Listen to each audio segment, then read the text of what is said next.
உணவுத்துறை தலைவர் முனைவர் ஜே ராதாகிருஷ்ணன் அவர்கள் அணிந்துரை என்ற தலைப்பில் உரையாற்ற வருமாறு அன்போடு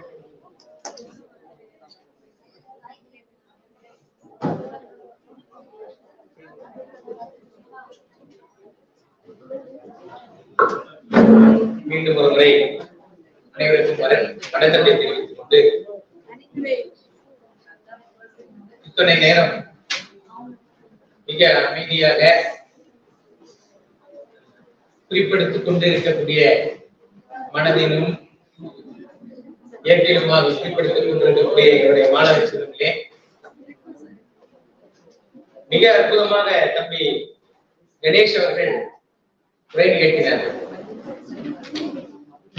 உணர்ச்சி ததும்பவும் வரலாற்று குறிப்புகளை விடைமடைந்தும் ஆய்வு எப்படி போய்கொண்டிருக்கிறது என்பதையும் அவருடைய உழைப்பு கொஞ்ச நேரம் நம்ம உழைக்க தவறிவிட்டால் எப்படி ஒரு நம்ம பேர்ல வர வேண்டிய ஒரு புத்தகம் இன்னொருத்தர் பேர்ல வர வேண்டியதா போயிடும் அப்படின்றதெல்லாம் மிகச்சிறப்பாக சொன்னார்கள். இப்ப இங்க இருக்கக்கூடிய மாணவர்கள் அவர்களை நோக்கி நான் என்னுடைய உரையை அமைத்துக் கொள்ளலாம் என்று நான் நினைக்கிறேன். ஏன்னா இளங்கலை மாணவர்கள் என்னவோ காலையிலிருந்து உவேசான்னு சொல்றாங்க. நாம வெறுமனே தமிழ் தாத்தா உவேசா அப்படிலாம் கேள்விப்படுறோம். ஏதோ கதை சொல்றாங்க, என்சரித்திரம்னு சொல்றாங்க, இடையிடையில ஏதோ சொல்றாங்க, எனக்கு என்ன புரியல அப்படின்னு நீங்க உட்கார்ந்து இருக்கிறீங்கன்னு நான் நினைக்கிறேன். இல்ல புரிஞ்சிருந்ததுன்னா அல்லது இனி உங்களுக்கு படிக்கிறதுக்கு ஒரு வாய்ப்பு அப்படின்றத நீங்க நினைச்சீங்கன்னா உள்ளபடியே இன்றைய பொழுது மிகச் சிறந்த பொழுது. மிக வந்திருந்த பேராளர்கள், இந்த கட்டுரை வாசித்த ஆசிரியர்கள் எல்லாம் சாதாரண ஆசிரியர்கள் இல்லை, ஆய்வாளர்கள், மிகச்சிறந்த ஆய்வாளர்கள். காலையில சுடர்விழி தொடங்கி தொடர்ந்து வாசிக்கக்கூடிய ஒரு பேராசிரியர், பெண்ணாசிரியர்களின் மிகச்சிறந்த அறிவை வெளிப்படுத்தக்கூடிய தேடுதல் உள்ள தரமான ஆசிரியர்கள் இந்த முதல் வரலாறுகளே அமர்ந்திருந்தார். அதுல அம்மா தொடர்ந்து நவீன இலக்கியம் முதல் பழந்தமிழ் இலக்கியம் வரை அல்லது அங்கிருந்து இங்க வரைக்கும் வாசிக்கக்கூடியவர். அதே போலதான் கஸ்தூரி இலக்கணங்களிலே நல்ல ஆழங்கால் பட்டவர்கள். சங்க இலக்கிய பதிப்புகளை எல்லாம் மிகச்சிறந்த நிலையிலே பிரிச்சு போட்டு ஆய்வு செய்த அற்புதமான சகோதரி சுஜா அவர்கள். அதே மாதிரி உவேசாவே ஆய்வு ஆழங்கால் பட்டவர்கள் சந்திரிகா, அவங்க என்னுடைய வகுப்பு தோழி.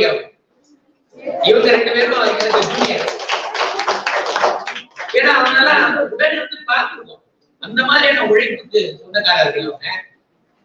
அதே மாதிரி காவேரி, அவங்க எனக்கு சீனியர். அவங்க எல்லாம் அப்படியான உழைப்பு, படிப்போம் அப்படி ஒண்ணு உழைப்பு. அவங்களாம் அணிலக்கணம் பற்றி அகராதி எல்லாம் சென்னை பல்கலைக்கழகத்துல வந்திருக்கு.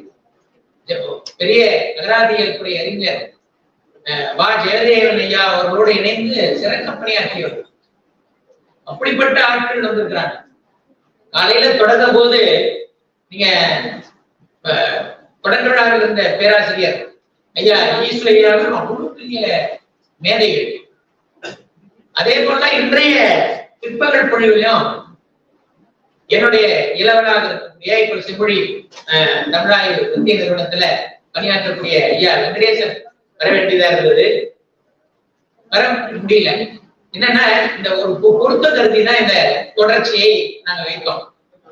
இப்ப தெரிஞ்சோ தெரியாமலோ எப்படி கணேஷுக்கு முன்னுரையை பற்றி செய்ய வேண்டும் என்று விரும்பிய ஒருவருக்கு முன்னுரையை பற்றி பேசுகிற ஒரு வாய்ப்பு கிடைச்சிருக்காங்க. ஏன்னா ஆண்டனால் பட்டவங்க சொல்லி இன்னும் ஒரு வாரம் இருக்காது, ஒரு 2-3 நாட்களில். ஏன்னா அதுலயும் ஊறி இருக்கிறவங்க, அதனால அவங்களுக்கு எளிமை. அதனால அழகா பேசினாங்க. 15 நிமிடம்னா அதுல தெளிவான கருத்துக்களை சொல்லணும் அப்படின்னு சொல்லிடுவோம். அதே மாதிரிதான் வெங்கடேசன் அவர் பேச வேண்டியவர். அந்த உவேசாவுடைய நாட்குறிப்புகள், நாட்குறிப்புனா என்ன? டைரி. டைரி என்ற பழக்கம் யாருக்காவது உண்டானதில்ல? கண்டினியூ பண்ண முடியல நம்மளால. ஏன்னா ஒரே மாதிரி தினந்தோறும் நம்ம வாழ்க்கையை ஒரே மாதிரி வச்சுக்கிறது இல்லை. நம்ம வாழ்க்கையில ஒரே மாதிரி காலையில இன்னைக்கு ஒரு 6 மணிக்கு எழுந்திருப்போம், நாளைக்கு 5 மணிக்கு எழுந்திருக்கலாம், நாளைக்கு 8 மணிக்கு கூட எழுந்திருக்கலாம். லீவா இருந்தா அது ஒண்ணும் எப்ப எழுந்திருப்போம்னே தெரியாது. இது மாதிரி இயல்பா நம்ம வச்சுக்கணும். ஏன்னா ஒரு குறிக்கோளை சாதனைகளை செய்தவர்கள் தங்களுடைய வாழ்க்கையை அப்படி வைத்துக் கொள்ளவில்லை அப்படின்றத நாம கத்துக்கலாம். இந்த உரைகளின் வழியாக இந்த ஆளுமைகள் பேச்சை அடியொற்றி நாம கத்துக்கிற விஷயங்கள் இதுதான்.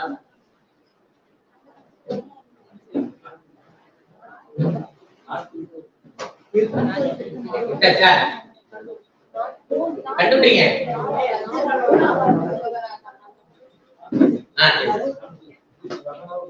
இதுதான் இந்த உமேஷாவுடைய நாட்குறிப்பை அழகா அவங்க ஒவ்வொரு தேதி வாரியா அதுல என்னென்ன பணிகள் இன்னைக்கு நம்ம எங்க பேச போறோம், என்ன யாருக்கு என்ன கடிதம் எழுதணும், என்ன பதிப்பு எந்த இது வரைக்கும் முடிச்சு வச்சிருக்கோம், அந்த யாருக்கு சந்தித்தார்கள், யாருடைய புத்தகத்தை படிச்சோம், இந்த மாதிரியான விஷயங்கள் குறிப்புகளை கொடுக்குறாங்க. அதை படிக்கிறப்போ ஒரு ஆளுமை, ஒரு பெரிய ஆளுமையாக நாம் கருதக்கூடியவர்கள் எப்படி தன்னுடைய ஒரு நாளை திட்டமிட்டுக் கொள்கிறார்கள், ஒரு மாதத்தை ஒரு வாரத்தை எப்படி ரொட்டீனா செய்யக்கூடிய வேலைகள் என்னென்னலாம் இருக்கு, அதுல எதெல்லாம் பதிவு செய்திருக்கிறார்கள் அப்படின்னு பார்க்கலாம். ஒரு சுவாரஸ்யமான ஒருவருடைய பர்சனல் டைரின்றது ஒருத்தருடைய பர்சனல் குறிப்பு தான். அந்த மாதிரி தமிழ்ல பல பேருடைய பர்சனல் குறிப்புகளாக இருக்கிற நாட்குறிப்புகள் பதிப்புகள் வந்திருக்கு. சில பக்கங்கள் அடிக்கப்பட்டு, ஏன்னா எல்லாத்துக்கும் வெளியில சொல்ல முடியாது, அது மாதிரி சில பக்கங்கள் அதுல மையூற்றி மறைக்கப்பட்டு, சில பக்கங்கள் ஏன்னா எதிர்கால தலைமுறைக்கு தெரியக்கூடாதுன்றதெல்லாம் செய்யப்பட்டு தணிக்கைக்கு பிறகு வந்ததெல்லாம் நிறைய உண்டு. இது எப்படி எனக்கு தெரியாது, ஆனா இதில் வந்திருக்கக்கூடிய இந்த விஷயங்கள் எவ்வளவு முக்கியமானது அப்படின்றத பேசுறதுக்கு அவர் மட்டும் தான் முடியும். ஏன்னா அவர் அந்த பணியில ஈடுபட்டவர்.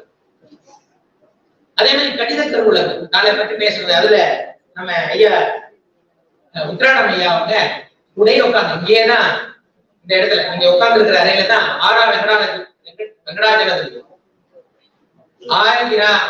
வெங்கடாஜலபதி அப்படிங்கிறவர் தமிழ் வரலாற்று துறையில மிக முக்கியமான ஒரு பேர் ஆளுமை. ஒரு ஆத்தன்டிக்கா ஒரு விஷயத்தை பேசுவது, எழுதுவது, அது சார்ந்த தரவுகளை கொடுப்பது, ஒரு ஆய்வு துறைக்கு ஒரு முன்னோடி பெரிய ஆளுமை. அவர் இங்க உட்கார்ந்து ஆய்வு செய்யறதுக்கு பல நாள் இங்க உட்கார்ந்து ஒவ்வொரு சுவடி அந்த கையெழுத்துக்கு எப்படி சுவடியை படிக்கிறோமோ அது மாதிரி அந்த காலத்து கையெழுத்துல படிக்கிறதே சாதாரண சூழ்நிலை திருப்பி இருப்பாங்க. அது ஒரு பத்திர கையெழுத்துமா பாருங்க, அதெல்லாம் ரொம்ப கஷ்டம் படிக்கிறது. அதுல சில குறியீடுகள் எல்லாம் பயன்படுத்திருப்பாங்க. சுவடியை படிக்கிற வாய்ப்பு உள்ளவங்க தான் அதையும் படிச்சு புரிஞ்சுக்கும். அதுல இது எதுன்னு பாக்குறது, அதுல இருக்கிறதெல்லாம் போட்டுட்டு அவருக்கு நம்ம முடிவு பண்ண முடியாது. காலையில கூட உங்களுக்கு சுடர்வழி சொல்லும் போது ஒரு கருத்து சொன்னாங்க. ஐயா உவேசம் 3000க்கும் மேற்பட்ட கடிதங்களை திரட்டி வைத்திருக்கிறார்கள்.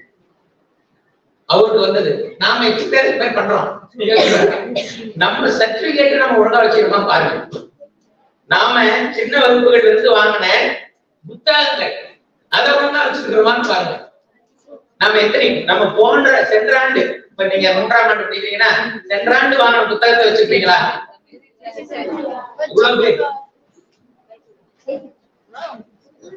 நான் சொல்றேன். ஆனா நீங்க 10வது 10th படிச்சது 8th படிச்சது பரவாயில்ல, நல்லா இருக்கு. இது மாதிரி சேகரித்து வைக்கிறது. அதே மாதிரி கடிதங்கள் கடிதங்கள் இருக்கா, அந்த சேகரித்து வச்சிருக்கீங்களா? இப்ப கடிதங்களே இல்லாத தலைமுறையில நம்ம வந்துருவோம். யோசிச்சு பாருங்க. அப்ப கடிதம் என்பது மிகச்சிறந்த ஒரு இலக்கிய வாகனம், அது ஒரு இலக்கிய வடிவம். அதுலயே பிற சாதனைகளை செய்திருக்கிறார்கள். அதுல எவ்வளவு விஷயங்கள் பேசிருக்காங்க. ஒருத்தரோட பேசிக்கிறது, இப்ப நம்ம தொலைபேசியில பேசுற மாதிரி அப்போ நீங்க ஒருத்தரோட தொலைபேசியில பேசிக்கிறது நம்ம என்னென்னலாம் பேசுறோமோ அப்ப கடிதத்துல அவங்க பேசிருக்காங்க. நாம அந்த கடிதத்தெல்லாம் பார்க்கும் போது நாம இந்த மாதிரி பேசுறோமா? ஆளுமைகள் எப்படி இருக்கிறாங்க? ஒரு பெரிய ஸ்டார்களா இருக்கிறவங்க அவங்க எப்படி அனுவிரதமும் ஒரு இலக்கியம் சார்ந்து, தன்னுடைய சாதனைகளை சார்ந்து, தமிழ் சார்ந்து, சமூகம் சார்ந்து, இந்த உலகம் எப்படி அடுத்ததுல கட்டமைக்கப்பட வேண்டும் என்பதற்கு சார்ந்து எவ்வளவு யோசிக்கிறாங்க. மார்க்ஸ் தன்னுடைய காதலிக்கு எழுதின கடிதங்கள் மாதிரி, நேரு தன்னுடைய மகளுக்கு எழுதின கடிதங்கள் மாதிரி, அதெல்லாம் பெரிய சரித்திரம், சாதாரண விஷயம் இல்ல. உவேசா எழுதின கடிதங்கள் இல்ல, உவேசாவுக்கு வந்த கடிதங்கள், அதான் முக்கியம். அவைகள் தொகுப்பாக்கப்பட்டிருக்கிறது. அதுல முழுசும் தொகுப்பாகல, 3000 தான் அது வரல. ஒரு பகுதி இருக்கு, இன்னும் 2-3 பகுதிகள் வரலாம். அந்த வந்தவை மட்டுமே பார்க்கும்போது எவ்வளவு பிரமிப்பு. ஏன்னா இப்ப முரண்களாக இருக்கிற சில உறவுகள், நாம இப்ப இன்னைக்கு தமிழ் இலக்கிய வரலாறுல இல்ல தமிழ் அரசியல் உலகத்துல சில பேரை முரணா வச்சிருக்கோம். இவர் இவருக்கு ஆகாது, இவர் இவருக்கு ஆகாது எல்லாம் வச்சிருக்கோம். இந்த வரலாறுலாம் அது உடைக்குது. இவருக்கு முன்னாடி சிவகிதான முதல்ல கலித்தொகை பதிவு செஞ்சவர். தமிழ் சங்க இலக்கியத்துல முதல்ல தொடங்கி வச்சவர் அவர் தான். அவர் தான் முதல்ல ஆறுமுகனாவது அதுக்கு முன்னாடி உருவாக்கப்படை மட்டும் அவருக்கு ஆறுமுகமாக நினைச்சிருந்தாருன்னா அப்பயே பதிவு செஞ்சிருக்கலாம், அப்பயே கிடைச்சிருச்சு, எல்லாமே இருக்கு. ஆனா அவர் பக்தியில மட்டும் சிரத்தை எடுத்துக்கொண்டார். அதற்கு ஒவ்வொருத்தரும் ஒவ்வொரு பகுதியில நின்றுட்டாங்க. ஆனால் எது தமிழ் புலத்திற்கு முக்கியம்னு கவனிக்க முடிஞ்சவது உவேசாவதான். அதனாலதான் இன்னைக்கு நம்ம பாராட்டி பேசிக்கணும், இன்னைக்கு நினைத்து கொண்டிருக்கிறோம். ஏன்னா இப்ப மற்றது எல்லாமே ஒரு 1500 வருஷத்துக்கு முடியாது. ஆனா அவர் எடுத்ததெல்லாம் 2000 வருஷத்துக்கு முன்னாடி. அதுக்கு முன்னாடி எது முக்கியம், எது முதல்ல பத்தி செய்யணும். அவர் காலத்துல அது இருந்தது. அவரு அதுக்காக 200 வருஷத்துக்கு முன்னாடி பதிவு செய்யாமல் இல்ல, தன்னுடைய ஆசிரியரோட பற்றி எழுதுறாரு, அதையும் சமகாலத்தையும் பாதிக்கிறார். அதான் சொல்ல வந்தேன். ஆனால் எது முக்கியம், 100 முக்கியம் தான். அதுல ரொம்ப இன்றியமையானது. அதுக்காக எதுக்கு கால் கடக்க நிக்கலாம், எதுக்கு ஆசிரியர் பணியை விட நான் சென்னைக்கு வரணும்னு விருப்பப்படணும். அவர் என்னுடைய அப்பாவை இறுதி காலங்களில் அவரை கவனிச்சுக்கிற பொறுப்பு இருக்கு. ஒரு முறையான பாரம்பரியமான மரபான ஒரு குடும்பத்துல வந்தவங்களுக்கு அது முக்கியம். கல்யாணம் கூட பண்ணிக்க மாட்டாங்க சில பேர். அப்பா அம்மாவை கவனிக்க முடியாம போயிடுவோம், வயதான அப்பா அம்மாவை கவனிக்க முடியாம போயிடுமோன்றதுக்காகவே சில பிராமண குடும்பங்கள்ல கல்யாணமே கூட மறுத்துருவாங்க. ஏன்னா அது முக்கியமானது, அவங்களோட தர்மத்துல முக்கியமானதுன்னு நினைச்சுக்கிறாங்க. அப்படிப்பட்ட ஒரு சூழ்நிலை அதெல்லாம் நானு சென்னைக்கு போகணும். ஏன் சென்னைக்கு போனோம்னா நிறைய வாசிக்க முடியும், நிறைய பதிப்பு பண்ண முடியும், உடனுக்குடன் பண்ணி அதை அச்சுக்கு கொண்டு விட முடியும். ஏன்னா இங்க இருந்து கடிதம் வர வேண்டியது இருக்கு, போய் தேட முடியல, அரசு பணி செஞ்சுக்கிட்டே இதையும் செய்ய முடியல. அதுக்காக அவரு வேண்டி விரும்பிதான் பிரசிடென்சி காலேஜ் வர, வேண்டி விரும்பி வர. பல கஷ்டங்கள், எவ்வளவு கஷ்டங்கள். அவருக்கு உடல் முடியாத போது கூட பதிப்புப்படி ஒரு பக்கம் நடக்குது. இதோட நிறுத்திட்டு இருக்கலாம்ல. சில பேர் பெரிய ஆளுமைகள், எனக்கே நிறைய வேலை நடக்குதுப்பா, கோப்பா வேலையை பார்த்து. ஏன்னா சில அரசு அவருக்கு நிறைய பொறுப்புகள் இருக்குது, நிறைய பாடத்திட்டங்கள், அதுல இதை கவனிச்சிங்க, அதை கொடுத்துருங்க, அது வேற கொடுத்துருக்கு. சாதாரண புலவர்கள் இப்ப எல்லாரும் பெரிய ஆளுமைன்னு அந்த காலத்திலே அறியப்பட்டவங்க.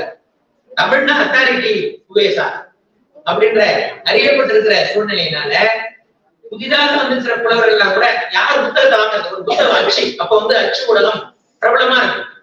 அப்ப வேற ஊடகம் கிடையாது, போன் கிடையாது, டிவி கிடையாது, வேற ஊடகங்கள் பெருசா பரவல. எல்லாரும் படிக்க தொடங்கி அச்சு ஊடகங்கள், இதழ்கள் அந்த மாதிரி நிறைய வந்து நிறைய புக்கு வருது. படிக்க தெரிஞ்சவங்கன்னா நிறைய புக்கு படிப்பாங்க. அப்ப மருத்துவம் படித்தவரும் பொறியியல் படித்தவரும் தமிழ் முக்கிய பாடமா படிப்பாங்க. தமிழ் வாசிக்கக்கூடியவர்களாக சட்டம் படிக்கக்கூடியவர்கள் எல்லாருக்கும் தமிழ் ஒரு கால். அப்ப எல்லாருமே படிப்பாங்க. அப்ப படிக்கிற போது அவங்க நிறைய புத்தகங்கள் தேவைப்படுது, நிறைய வாசிப்பாங்க, நிறைய புத்தகங்கள் வருது. இதுக்குள்ள எழுதக்கூடிய எழுத்தாளர்கள் அந்த காலத்துல 19ஆம் நூற்றாண்டு 20ஆம் நூற்றாண்டுன்றது பெரிய அறிவு புரட்சி தமிழகத்தில் நடந்த ஒரு காலகட்டம். நீங்க சாதாரணமா நினைச்ச கூடாது. நீங்க 2000 வருஷமா தமிழ்ல எவ்வளவு பேர் எழுதினாங்களோ, எவ்வளவு இலக்கியங்கள் தோன்றியதோ, அதுக்கு சற்றும் குறைவில்லாத அளவில் இந்த 19, 20ஆம் நூற்றாண்டுல தோன்றியது. எத்தனையோ புலவர்கள் எல்லாத்தையும் கதை பண்ணிடுவோம். அப்ப இன்னும் சொல்ல போனா பழைய இந்த சங்க இலக்கியங்கள், தொல்காப்பியம் போன்ற அரிய நூல்கள் எல்லாம் தெரியாத தலைமுறை கூட நிறைய உண்டு. நம்ம 19ஆம் நூற்றாண்டு இறுதியில குறிப்புகள் ஆகுது. 20ஆம் நூற்றாண்டு தொடக்கத்தில் அதை பற்றிய ஆய்வுகள் பெருசா போகுது. இந்த காலகட்டத்தில் பெரும் படைப்பாளிகள் நிறைய பேர் வராங்க, நிறைய இதழ்கள் வருது, நூற்றுக்கணக்கான இதழ்கள். அதுல புதிய புதிய எழுத்தாளர்கள், வெறும் பெண் எழுத்தாளர்கள் மட்டுமே 200-300 பேருக்கு மேல, குறைஞ்சது நான் சொல்ற அளவே குறைவு. வாசகர்களாக இருக்காங்க, எழுதுறவர்களாக இருக்காங்க, இவ்வளவு பேர் இருக்காங்க. அப்ப அவங்களுடைய பொருள் இருக்கணும்னு சொன்னால் பிரபலமான ஒருத்தரை சிபாரிசு பண்ணணும். அங்கதான் அடித்துரைன்ற விஷயம். நம்ம தமிழ் மரபுல பாயிரம்னு ஒண்ணு சொல்லுவோம் இல்லையா? சிறப்பு பாயிரம் நன்னூல்ல படிச்சுட்டீங்க. பாயிரம் இல்லைன்னா அது என்னது? பணுவலே இல்லை. பணுவல் நூல்னா அதுல நிச்சயமா என்ன இருக்கணும்? பாயிரம். ஏன் பாயிரம்? ஏன் பாயிரம் இருக்கணும்? ஏன்னா அப்ப எல்லாமே சுவடி, அதுல பல வண்ணங்கள் கிடையாது, பல விதமான பத்திகள் பிரிப்பு கிடையாது. அது எல்லாமே எழுத்தாளர் தெரியும். எந்த சுவடியை பார்த்தா ஒரே மாதிரி தான். அதுல கலர் கலரா நீங்க ரேப்பர் பாத்தீங்கன்னா இது என்ன புத்தகம் அது என்ன புத்தகம் தெரிஞ்சிடும். அப்ப ஏதோ ரேப்பர் கிடையாது, எல்லாமே ஒரே மாதிரியான சுவடியா இருக்கு. எல்லாமே மஞ்சள் பூசி வச்சிருப்பாங்க. எல்லாம் என்ன ஒரு வித்தியாசம் மட்டும்னா குட்டையா இருக்குது, நெட்டையா இருக்குது, ரவுண்டா இருக்கு, விதமான வடிவங்கள்ல இருக்குன்றத மட்டும்தான் பார்க்க முடியும். உள்ளாங்க என்ன படிச்ச உள்ளாங்க படிச்சு ஒரு 4-5 பாகம் படிச்சாதான் தெரியும். செய்யுளா இருக்குது, எல்லாமே செய்யுள் தான். உரைநடை பெருசா இல்ல, செய்யுளுக்கு உரைநடைக்கு வித்தியாசமே இல்ல. எல்லாமே என்ன இருக்கும்? கண்டிப்பா இருக்கும். பத்தி கிடையாது. நீங்க பாக்குற வெண்பா மாதிரியோ ஆசிரியப்பா விருப்பம் உடச்சு போட்டு போடுறது இது எதுவுமே கிடையாது. அது போல்டு லெட்டர்ல போடுறது, சின்ன லெட்டர்ல போடுறது எதுவுமே கிடையாது. எல்லாமே ஒரே மாதிரி இருக்கு. அப்ப நீங்க அடிக்க வச்சிருக்கிறதுல புத்தகத்துக்கு இப்ப நம்ம ரேப்பர் எல்லாம் போட்டுருக்கோம், விதமா தெரிஞ்சு நம்ம கண்டுபிடிச்சோம். எப்படி கண்டுபிடிப்பீங்க? அப்ப முதல் எடுத்து அவளோட நேம், முதல் சுவடி, அதுல என்னன்னு டாபிக் எழுதிருப்பாங்க. டாபிக் எழுதியிருந்தா கூட அதே பேர்ல வேற நிறைய நூல்கள் எடுக்கலாம். அது யாரு எழுதுறது, அது எதை பத்தி எழுதுறது, அது தரமானத்தானா, எதுக்கு எழுதுறது, இந்த விஷயங்கள்லாம் சொல்லணும். அப்ப முதல் சுவடியை படிச்சுட்டாலே இது எனக்கு வேணும் வேணான்றத முடிவு பண்ணணும். இன்னைக்கு கூட நம்ம புத்தக கண்காட்சிக்கு போறோம், ஆயிரக்கணக்கான நூற்றுக்கணக்கான பதிப்பகங்கள் இருக்கு, நிறைய புத்தகங்கள் வருது. நீ உனக்கு தேவையானது நீ பாடத்திட்டத்துக்கு இது இதெல்லாம் வாங்கணும், நீ குச்சி போனீங்கன்னா போய் வாங்க முடியுமா? முடிச்சு எங்க இருக்கு, எதை எங்க வாங்குறது, முடிக்க வேண்டியதான். அப்புறம் கேட்லாக் அதுக்கு தனித்தனியா போடுறாங்க, அதுல எந்த பதிப்பகம்னு தேடி நீ போவ. அது தரமானதா? இப்ப பாடத்திட்டத்திலே கூட ஒரு புத்தகம் போடுறாங்க, அது தரமானதான்னு எப்படி தெரியும்?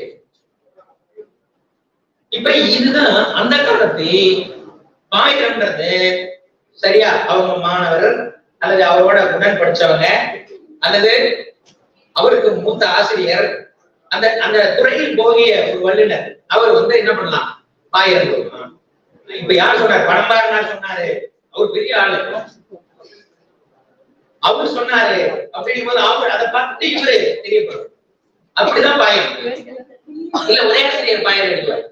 அப்ப அந்த நூல் அதை சொல்லும் போதே இது எதை நோக்கியது, யார் எழுதுன்றது தெரிஞ்சுட்ட பார்த்துனா நம்ம இதை படிக்கலாம்னு ஒரு முடிவு போறது. அதை எடுத்து பார்க்கறது அதை பத்தியான ஒரு மதிப்புரை. கிட்டத்தட்ட என்ன பாயிரம்ன்றது ஒரு மதிப்புரை, ஆனா பாராட்டுரை. பாராட்டுரையே பெரும்பான்மை இருக்கும், அதுல விமர்சனம் கிடையாது, பாராட்டுரை தான். பாராட்டுரை எதுக்காக தரணும்? அதை எடுத்து படிக்கிறதுக்கு ஈஸியா எடுக்கிறது தான். இப்ப 20ஆம் நூற்றாண்டுல எல்லாம் அச்சாயிடுச்சு. சுவடியில இருந்த அந்த பாயிரம்ன்ற அந்த மரபு அணிந்துரை, சாத்துக்கவி, இவர் பல்வேறு பேர்கள், கிட்டத்தட்ட பல்வேறு பேர்கள்ல அப்ப 19ஆம் நூற்றாண்டுல கவிதையாவே கொடுக்கும். அப்ப கடிதமே எப்படி சீட்டு கவி தானே. கடிதமே ஒருத்தர் எப்படி பண்ணுவாங்கன்னா, நம்ம ஓலையில எழுதி கொடுத்து எதுவா இருக்காது, உரைநடையா இருக்காது, பேசுற மாதிரி இருக்காது, அதை ஒரு கவித்துவமா தான் எழுதுவோம். நம்ம உரைநடையே உரையே என்னது கவிதை தான். உரையிலே கூட எதிர்கை மோனையோட தான் இருக்கும், அதுல உவமைகள் இருக்கும், ரொம்ப நுட்பமானதா இருக்கும். நம்ம உரைகளை பழைய உரையிலே பார்க்கணும். அப்ப உரைன்றது ஒரு கவித்துவமான தன்மையோடு இருக்கிற ஒரு சூழ்நிலையில நாம அந்த காலத்துல ஒரு சுவடி ஒருத்தர் கடிதம் போக்குவரத்து எப்படி இருக்கும்னா சீட்டு கவி, தூக்கு கவின்னு சொல்லுவாங்க. அப்ப என்ன சொல்றது, எட்டயபுரத்து அரசருக்கு பாரதி எழுதுவார். அவங்களுக்கு கடிதம் எழுதுறது பாட்டாதான் எழுதுவாங்க, பாட்டாதான் எழுதுவாங்க. இதே மாதிரி அச்சு வந்துட்டு இன்னும் கூட சொல்லணும். 1812 திருக்குறள் நாலடியார் பதிப்பாயிடுச்சு. பதிப்பாகி அச்சியில வந்துருச்சு, எல்லாருக்கும் கிடைக்கிற சூழல் வந்துருச்சு. ஆனா அதுக்கப்புறமும் கூட சோழியில அச்சுல வந்த புத்தகத்தை சோழியில எழுதுற பழக்கம் வந்து அதை கண்டுபிடிச்சு சொன்னவர் ஐயா ஈஸ்வரி. கல்கத்தா நூலகத்துல ஒரு சுவடி கிடையாது. அதை எடுத்து பார்த்தா ஆச்சரியமா இருக்கு. என்னன்னா இந்த 1812 முதல்ல வந்த அந்த திருக்குறள் பதிப்பை அப்படியே ஒரு ஆளு சூழியில் எழுதிச்சு. அதையும் அவன் எவ்வளவு நுட்பமான ஆள் பாருங்க. அவன் சோழியில எழுதி வச்சவன் சுவடியில எழுதி வச்சவன் வேற 2 சுவடிகளையும் பார்த்துட்டு, இந்த புத்தகத்துல இருக்கிறதையும் வேற அவனுக்கு கிடைச்சிருக்கிற 8 சுவடி இல்லையா அதையும் பார்த்து ஒப்புநோக்கு பார்க்காத எழுதி வச்சுதான். எப்படி இருக்கிறாங்க நம்ம கொடுத்த புத்தகத்தை திரும்பி பார்க்க மாட்டோம், அதை குறிப்பு எழுத மாட்டோம். ஏதாவது தப்பா இருக்கு, எழுத்து பிழை இருக்கு, நம்மளும் பார்ப்போம், அதை திருத்த மாட்டோம். இல்ல அதுக்கு பக்கத்துல ஒரு செய்தி போட மாட்டோம். ஆனா அதுக்கு எழுதிருக்கோம். இதெல்லாம் பார்த்து கண்டு காட்டியவர் ஐயா ஈஸ்வரியா காலையில பேசினாங்க இல்லையா கலைஞர். அந்த மாதிரி நிறைய செய்திகளை சொல்லக்கூடிய ஒரு பகுதியில பாட்டா எழுது கடிதங்கள். ஐயா உவேசாவுக்கும் நிறைய கடிதங்கள் வந்திருக்கு, பாட்டா வந்திருக்கு. பாட்டாவே இவரும் பதில் சொல்லியிருக்காரு. இந்த பாட்டையே என்ன பண்ணுவாங்க, பாயிரமாக போடுவாங்க. ஒரு பிரபலங்கள் வந்து பாராட்டுரை கொடுத்தாங்கன்னா அது வந்து அந்த புத்தகம் விற்பனைக்காகிறதுக்கு ஒரு வாய்ப்பு. அதனால பிரபலம்னு இவர் தெரியப்படுறதுனால ஏகப்பட்ட பேருக்கு அவருக்கு கேட்டு தொந்தரவு பண்ணிருக்காரு. அதோ அந்த தொந்தரவு மட்டும் இல்ல, சனி பார்த்து கொடுக்கும் இந்த தொந்தரவு கூட நாம புத்தகம் நான் கூட நம்ம என்ன பண்ணலாம், ஏதாவது அடிமுறை எழுதி கொடுக்கலாம். ஆனா அதை சரி பார்த்து கொடுக்கறதுக்கு முழுசு படிக்கணும். மனோன்மணியம் சுந்தரம்ல எழுதியிருக்கிறார். மனோன்மணியம் நாடகம் எழுதுனது என்னுடைய அவரு 2-3 முறை எழுதிக்கிறார். என்னுடைய பாட்டெல்லாம் பார்த்துட்டீங்களா, சரியா இருக்கா, அதுல என்ன மெய் சுத்திருக்கம் தந்துருங்க, ஏதாவது பிழை இருந்தா சொல்லுங்க அப்படின்னு அவரு பேசல. யாருக்கு யுஎஸ்ஆ எழுதுது. அவரு பாட்டு கொடுத்துட்ட பிறகு நன்றி தெரிவிக்கிறார். உங்களுடைய அப்ப இவரு வெறும் பதிப்பு பணி மட்டும் செய்யல, அப்புறம் அவருக்கு எவ்வளவு ஞானம் இருந்துச்சு, எப்படிதான் இன்னமும் பண்ணாரு புரியல. எத்தனை தமிழ்ல வந்திருக்கிற இந்த 19ஆம் நூற்றாண்டுல வந்திருக்கிற பல நூல்களுக்கு மெய்ப்பத்தை திரும்ப கொடுத்துருக்காரு. அதுல அபிப்பிராயம் சொல்லியிருந்தாரு. அதோடு இருக்காம அணிந்துரை எழுதணும். அதெல்லாம் சாதாரண விஷயமா ஒரு புத்தகத்தை படிச்சுட்டு திருப்பி யோசிச்சு பார்த்தோம், என்ன பேசணும் என்ன பார்த்தோம், திருப்பி வரிசை அந்த பிரச்சனை தான் நமக்கு இப்ப.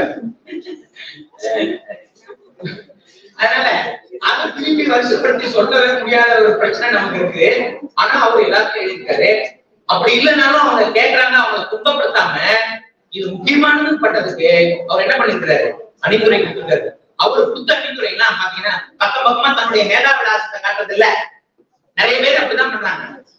அவங்க பார்த்து அவங்களுக்கு தெரிஞ்சதெல்லாம் பக்கம் பக்கமா எழுதி கடைசியில இதுலயும் இப்படி சொல்லியிருக்கிறார், இதுல இப்படி சொல்லியிருக்கலாம் அப்படின்னு ஏதாவது ஒண்ணு போட்டு கூட்ட போட்டு வச்சுட்டா அவரு ஏன்னா அப்பதான் அவரு முக்கியமான ஆளா இருக்கு ஏழு பண்ணிடுவாங்க.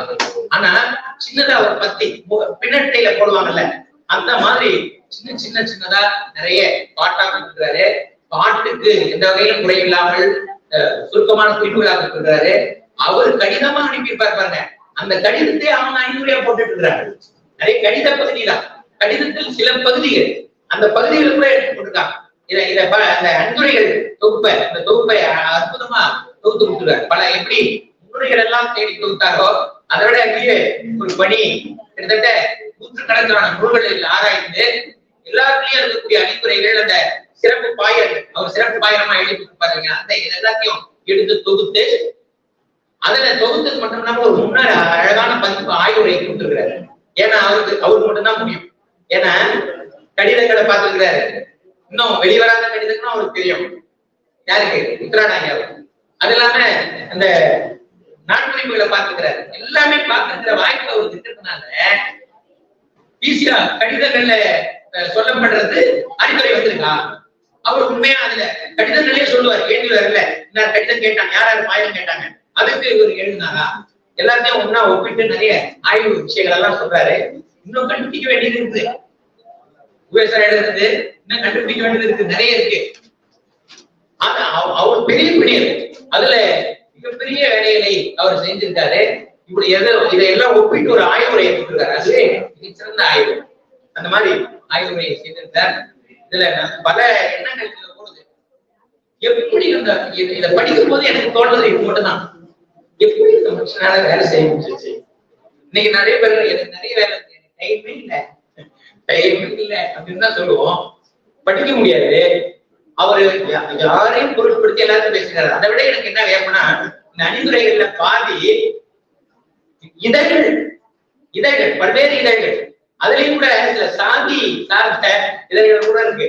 அதெல்லாம் பெரிய பொருட்படுத்தாம நீங்க உங்க சாதியை சார்ந்து ஒரு முன்னேற்றம், பிற சாதி மேல வேஷங்களை பண்ணாம நீங்க உங்க சாதி முன்னேற்றத்துக்கு சார்ந்த வேலைகளை நீங்க செய்யறீங்கன்னா அது கூட நல்லதுதான் அப்படின்ற மாதிரி எழுது. அதாவது அவங்களுக்கு அவனால முடிஞ்சது அவன் செய்யலாம். அந்த மாதிரி அதுல தமிழ் சார்ந்து, சமூகம் சார்ந்து, இலக்கியம் சார்ந்து ஏதோ ஒரு வகையில் இயங்குகிறீர்களே அப்படின்றதெல்லாம் பதிவு செய்யல. அந்த மாதிரி நிறைய சில கடிதங்கள்ல பாதி விடுபட்டு இருக்கு, நிறைய செய்திகள் இருக்கு இதுல சொல்றதுக்கு. இந்த மாதிரியான நிறைய பணிகளை அவர் செஞ்சிருக்கிறாரு. உண்மையிலே எல்லாருமே படிக்க வேண்டியது முன்னுரை. அதே மாதிரி முன்னுரை பத்தி தம்பி சொல்லும் போது இன்னொரு நானும் சொல்லணும்னு நினைச்சேன். நான் தொடக்கத்திலையும் சொன்னேன், முன்னுரை இது தொகுத்தது முதல் பதிப்பு மட்டும் தான் தொகுத்துறாரு. முதல் பதிப்பு தான் தொகுத்துறாரு. உவேசாவை பொறுத்த வரைக்கும் ஒரு புத்தகம் போட்டாருன்னா அந்த பாடத்திட்டத்துல வைப்பாரு. பாடத்திட்டத்துல வச்சுட்டு நடத்துவாரு. நடத்தும் போது புதுசு புதுசா கிடைக்கும். அதை சேர்த்துட்டே இரண்டாவது பதிப்பு எடுத்து பாடத்திட்டத்துல வைக்கிறதுனால அது என்ன செலவாகும், விற்பனை ஆயிடும். அடுத்தது இரண்டாவது பதிப்பு போட்டுட்டு திருப்பி நடத்துவாரு. நிறைய பேர் பேசுவாங்க, கடிதங்கள் வரும், இதெல்லாம் அப்டேட் பண்ணி திருப்பி திருத்துவாரு. பழையான தகவல் கூட மூணாவது பதிப்புல மாறி இருக்கும், புதுசா அப்டேட் பண்ணிருப்பாரு. அதனால எல்லாரும் அப்ப இந்த புத்தகம் வர்ற நேரத்துல பெரிய ஃபேமஸா இருந்தது என்னன்னா முதல் பதிப்பு தொகுப்பா போறது அப்படின்றது. அதனால அப்படியான ஒரு யோகத்துல வந்துச்சு. நான் கூட அதை கிட்ட நினைக்க ஏன்பா முதல் பதிப்பு போறது பொறுத்து முக்கியம் இல்ல.